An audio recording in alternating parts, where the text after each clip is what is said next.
If you're still sending the same emails that you were from 2 years ago, we need to talk. 2025 and 2026 is about to look very different. And today, I'm breaking down the 7 email trends that are already changing the game and how you can get ahead of them to drive more revenue with the same traffic you already have. Let's dive in.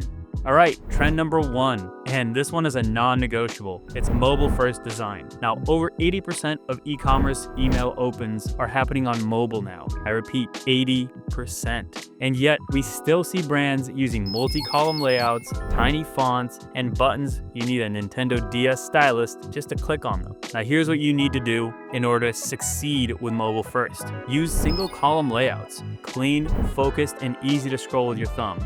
Bump up that font size, 16 pixels minimum. Anything smaller is just unreadable on the go. Now with call to action buttons, they should be big enough to tap comfortably. Think 48 by 48 pixels or larger. And if you're designing in Figma, make sure you're framing everything in a 400 to 450 pixel width mobile canvas. Now that's just a baseline on all things you need to optimize for mobile. Now, let's talk about the silent design killer, which is dark mode. Almost half of mobile devices are using it by default, which means if your emails look amazing in light mode, but break in dark mode, you're losing trust before people even read your headline. Now here's how we want to fix this. Use transparent PNGs, not JPEGs, that'll stop your logos from looking like they're boxed in, as well as other sections that are just sticking out from the backgrounds. Now we want to avoid pure white or pure black colors. Go on off-whites or dark grays. And for the love of retention, test your emails in dark mode before you hit send. Use the Chrome extension Dark Reader. It will help you tremendously. And we've seen clients at Aspect increase click-through rates by as much as 12% just by fixing dark mode rendering. And it's low-hanging fruit waiting to be picked. Trend number 3, shorter emails are winning. Now why? It's because no one wants to read a novel in their inbox, especially not while they're trying to walk their dog or they're half watching Netflix. The attention span is constantly shrinking, and your email needs to deliver the point in 15 seconds or less.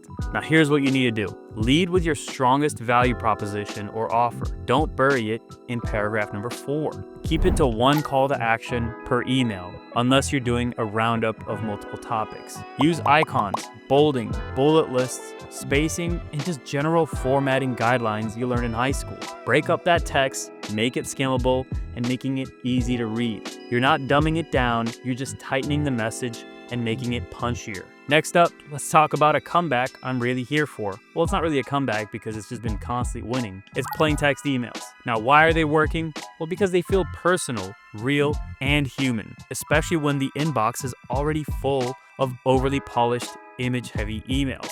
Now at Aspect, we use plain text in our welcome emails from the founder, our post-purchase check-ins, and win-back campaigns that feel like a, hey, we miss you, instead of a come back now with a 20% off sales message. Now here are some tips that you can use to utilize plain text emails to the best of their ability. Use first names, make it very personal, and write like you're talking to your grandma. Silly, but it makes you actually think out loud and actually write like how you're actually talking. And don't fake it. If it's from the founder, it better sound like it. Now let's switch gears up a little bit. With most ESPs, Klaviyo, Sunlane, Omnisend are leaning hard into AI tools that help predict purchase intent, identify VIP segments, and even build dynamic content blocks based on behavior. Now some tactical examples that you can use is segmenting out browsed but didn't buy subscribers and hit them with product-specific reminders. Create a flow for customers who only bought once and never came back. And even using predictive analytics to trigger win-back emails before churn even happens. It's only going to get crazier and crazier as time goes on and as AI evolves, and now is just the best time to evolve. And it isn't about being creepy, it's about constantly staying relevant and in your people's inbox. Now let's round this out with 2 visual trends that we're seeing convert really well across all of our clients. Number 1, and I've been preaching this, is having better above the fold sections. Adding a little bit more clarity to your above the fold section can increase your click-through rate by over 100%. Now, what do you actually need to include in your above the fold section? Well, firstly, your call to action, headline, and offer should all be visible without scrolling. And it's especially important on mobile because if they have to swipe to see your offer, you've already lost half your audience because those people are just not going to scroll or even continue. And number 2 is micro animations, having subtle GIFs, whether it's in product demos, testimonials, announcements, banners, countdown timers, and even hover style button pulses. All of these add a visual flair to your emails that make them stand out from the other emails that they get.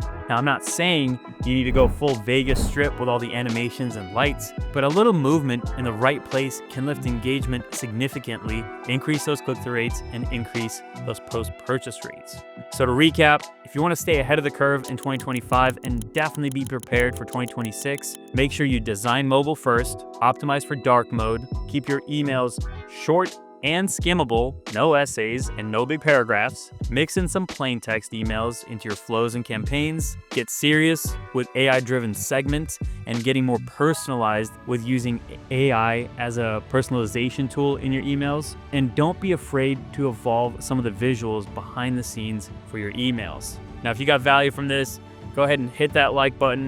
It helps more e-com marketers see content like this. And if you want to see more videos like this, hit the subscribe button down below. And lastly, if you want my team at Aspect to take a look at your retention setup and show you exactly where you're leaving money on the table, hit the link down in the description and grab a free audit. Now, YouTube thinks you're going to love this video right here, so go ahead and click on that, and I'll see you in the next one.